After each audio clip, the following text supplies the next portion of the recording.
우리 참 이 한 주는 우리 여름 선교와 그리고 선교학교를 위한 특별 새벽 기도입니다. 그래서 한 가지 부탁을 드리고 싶은 것은 뭐냐면 내일 아침부터는 좀 우리 부서 선생님들이 함께 자리를 앉으셔서 각 부서마다 그 선생님과 교육자님들, 부장 선생님이 함께 이렇게 그 자리를 좀 안정해서 앉으셨으면 좋겠습니다. 그래서 우리가 함께 그 자리에서 한 주 동안 이 귀한 새벽의 자리를 선생님들이 먼저, 또 그리고 성도님들도 함께 하셔서 이 귀한 시간, 기도하는 시간이 되기를 간절히 바랍니다. 우리는 7월과 8월에 국내 선교와 교회학교 여름 행사를 갖게 됩니다. 교회는 참 중요한 시간을 갖게 되는 것이죠. 교회학교로서는 1년에 가장 중요한 행사를 진행하게 됩니다. 근데 우리 교회는 이 선교와 여름 행사를 앞두고서 늘 특별 새벽 기도회를 통해서 그 문을 열어왔고 이번에도 열고자 하는 것입니다. 이번에는 특히 청년부가 국내 단기 선교와 수련회를 동시에 함께 진행합니다. 제주도에 있는 어려운 6교회를 모아서 그 교회들이 너무 열악하다 보니까 선교학교도 청년들이 청소년부가 수련회도 하기 어렵습니다. 그런데 그 교회를 모아서 선교학교를 진행하고 청소년을 위한 여름 수련회를 같이 진행해 주는 것입니다. 사랑의 선교를 나누는 것이죠. 그리고 마치면 청년들은 또한 청년부 수련회를 그곳에서 갖게 될 것입니다. 우리 교회가 우리가 국외에 있는 해외 단기 선교는 많이 해왔습니다만 이제 우리 교회가 국내 선교의 또 다른 문을 이번에 열어가는 것입니다. 그러므로 여러분 새롭게 도전해 나가는 이 선교의 일을 위해서 더 많은 기도가 필요한 것입니다.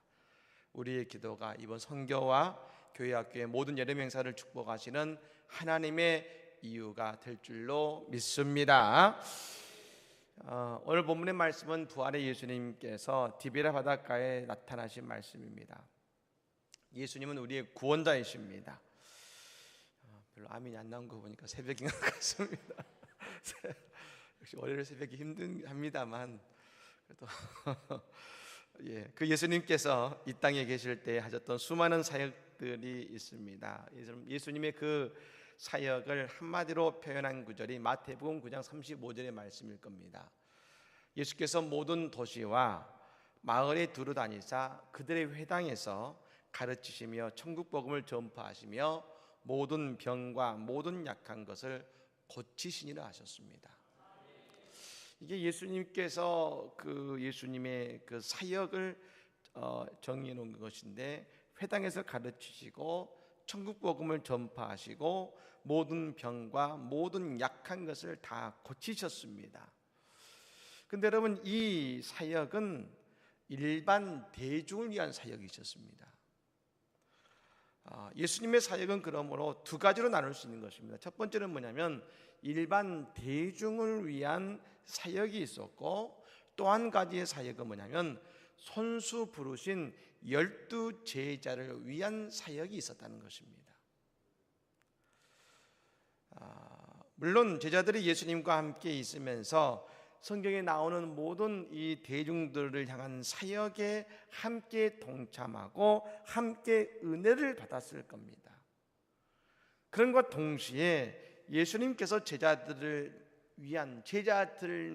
위한 특별한 가르침과 교육이 있었을 것인데, 여러분 성경에는 그 내용이 나오기도 합니다만, 그렇다면 많은 내용이 나오지 않습니다만 제자들을 위해서 우리 주님이 해주신 특별한 가르침, 특별한 사귐은 뭐가 있었을까?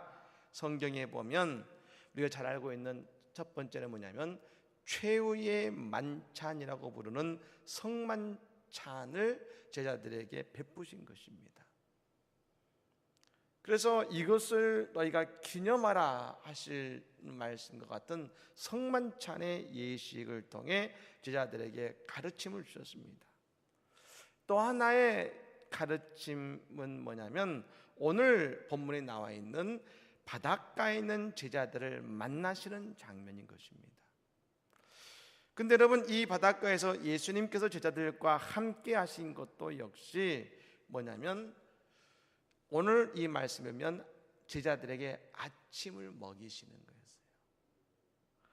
그러니까 이 공통된 것이 뭐냐면, 성만찬도 마찬가지고, 오늘 이 제자들 앞에서 나타나셔서 그들에게 153의 축복을 주시고 그들의 아침을 먹이시는 그 두 가지 모두 다 예수님께서 먹이셨다는 겁니다. 예수님께서는 제자들을 먹이시는 일에 관심을 가지셨고 먹이셨다는 것이죠. 이게 예수님께서 제자 삼기에 하셨던 중요한 사역의 모습 중에 한 가지였습니다. 우리가 생각할 때에 뭐 밥이야 저녁이어서 먹었고 아침에서 먹었지 않습니까? 생각할지 모르겠습니다만, 근데 여러분, 실제로 돌아보면 제자가 스승에게 먹을 것을 갖다 드리는 것이지 대접하는 것이 맞지 않겠습니까? 그런데 오늘 예수님은 뭐냐면 손수 제자들에게 먹을 것을 마련해 주시고 먹을 것을 주고 계시다는 것이죠. 그리고 그것을 소중히 여기고 계시다는 겁니다. 그 예수님께서 제자들에게 먹이시는 비중을 우리가 읽은 그 다음 구절에서 알 수 있습니다. 그 예수님은 3번 예수를 부인했던 베드로에게 3번 물으시죠. 네가 나를 사랑하느냐? 베드로가 부인했던 3번만큼 제들에게 물으십니다. 네가 나를 사랑하느냐? 그리고 그 물음에 베드로가 말합니다. 예, 내가 주님을 사랑합니다 라고 고백하자 예수님께서 뭐라고 베드로에게 말씀하시냐면 내 양을 먹이라고 하셨습니다. 우리 같으면 내 양을 가르치다가 맞을 것 같은데 예수님은 뭐라고 하셨냐면 내 양을 먹이라. 우리는 이 말씀을 내 영적으로만 봅니다. 말씀을 전하고 그리스도의 복음을 전해라, 이 말이 맞습니다. 그런데 동시에 진짜로 그를 따르는 사람을 먹이는 것까지 이 말씀은 다 포함이 되어 있는 것입니다. 예수님께서 벳세다 광야에서 천국 복음을 전파하실 때에 그곳에서 먹지 않고 하루 종일 예수님 곁에서 말씀을 들었던 그들에게 5,000명에게 오병이어의 기적을 베푸셨지 않습니까? 그러니까 여러분, 먹이는 일이 중요한 것입니다. 이것이 영적으로도 먹이고 육적으로도 먹이라는 것입니다. 그래서 베드로도 우리의 신앙생활을 표현할 때 뭐라고 했냐면 갓난아기 같이 순전하고 신령한 젖을 사모하라. 우리의 신학의 단계를 베드로도 뭐라고 표현했냐면 먹는 것으로 표현하고 있는 것이죠. 왜요? 예수님께 배운 소중한 체험은 함께 먹고 마시는 것이 얼마나 소중한 사역의 한 부분인지를 베드로가 배워서 알았기 때문인 것입니다. 사랑하는 여러분, 말씀을 먹으시기 바랍니다. 또한 하나님의 일용할 양식을 드시기를 바랍니다. 이 자리에 계신 선생님들, 아이들에게 먹게 하시기 바랍니다. 영적인 양식을 먹이시고 동시에 먹을 것을 주십시오. 저는 이것이 바로 우리 학생들에게 참 중요하게 다가가는 중요한 모습이라고 생각합니다. 물론 부작용도 있습니다. 예전에 제가 영남에 있던 교회를 제가 출석하면서 총무로 섬길 때에 한 여교사가 늘 분만 공부가 되면 애를 데리고 나갑니다. 어디 가는가 나중에 봤더니 햄버거와 치킨을 사주러 갑니다. 아이들에게 분만 공부 시간이 뭐냐면 햄버거 먹는 시간, 치킨 먹는 시간인 걸로 여겼던 겁니다.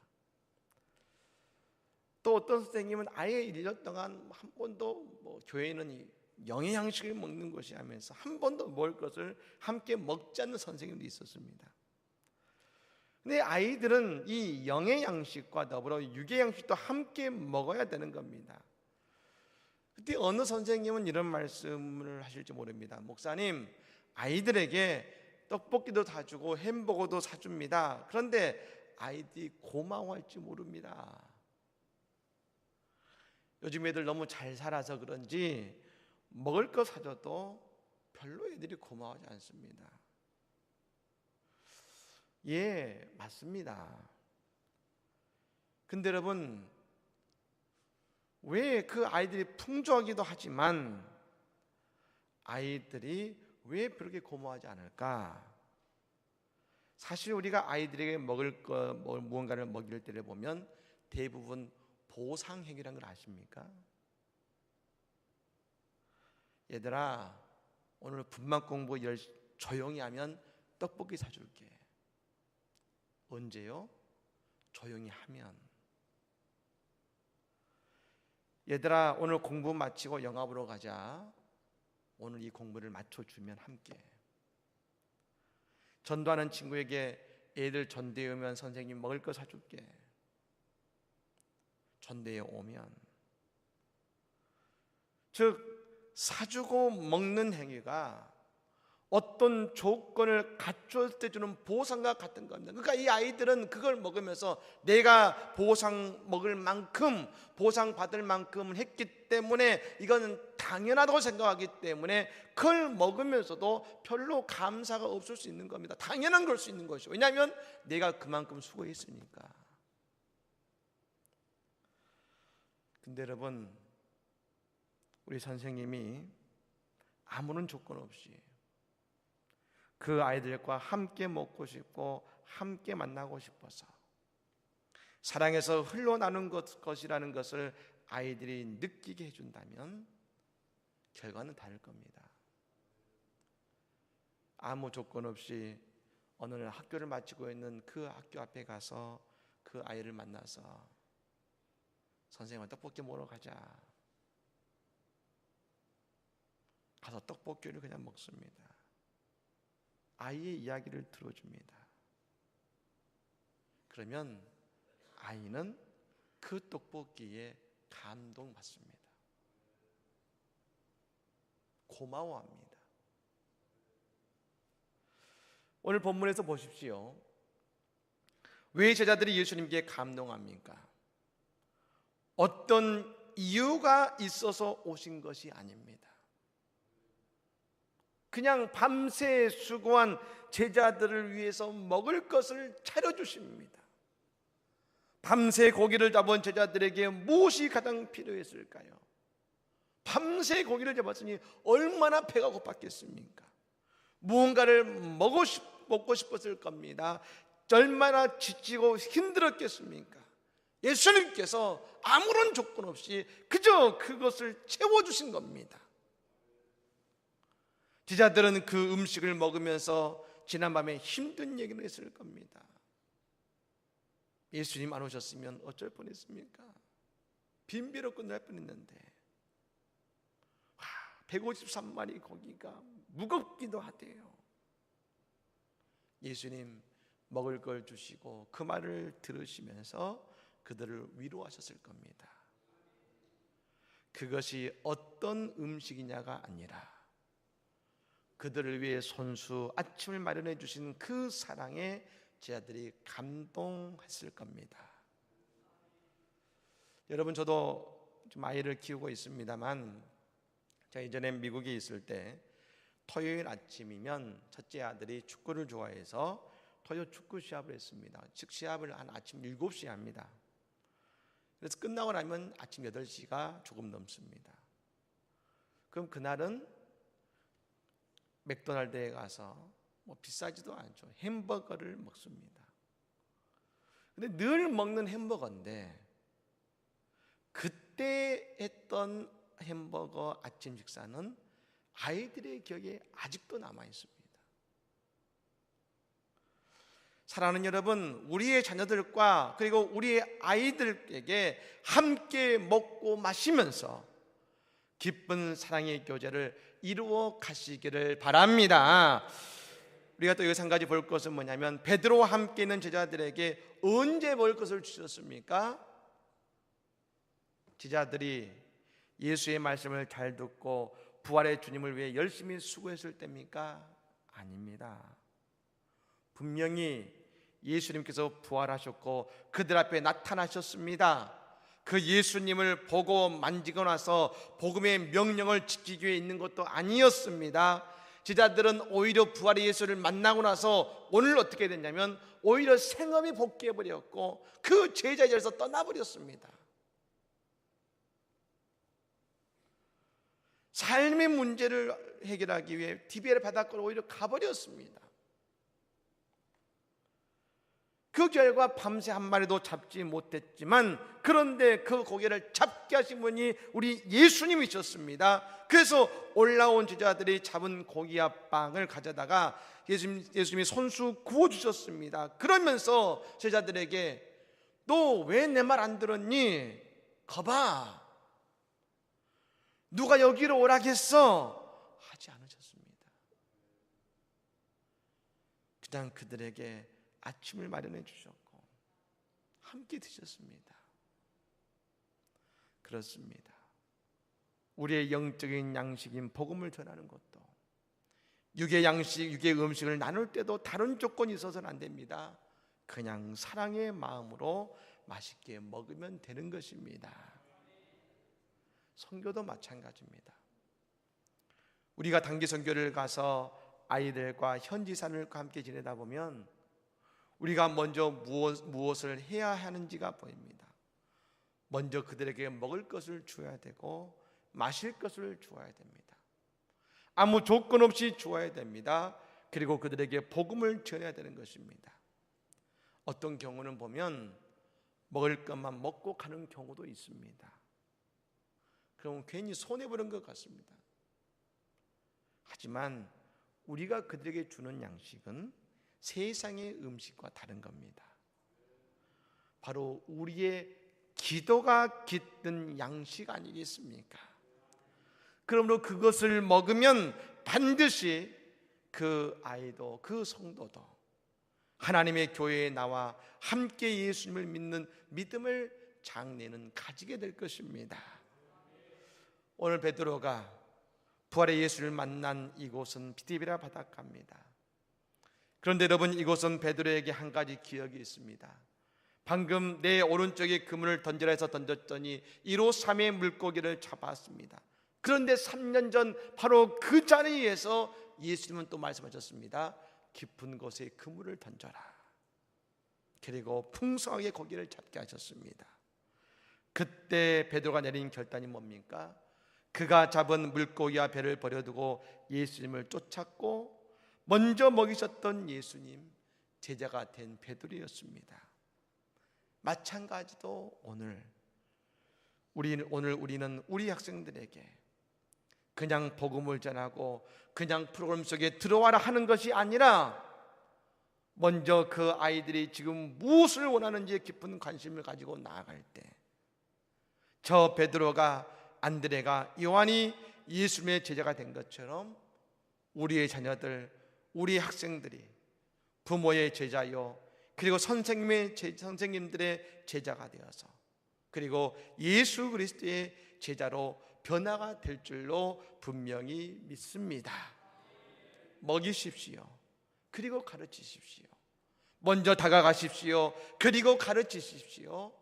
우리의 자녀들과 학생들이 간결하게 일어나는 복된 역사가 일어날 줄로 믿습니다.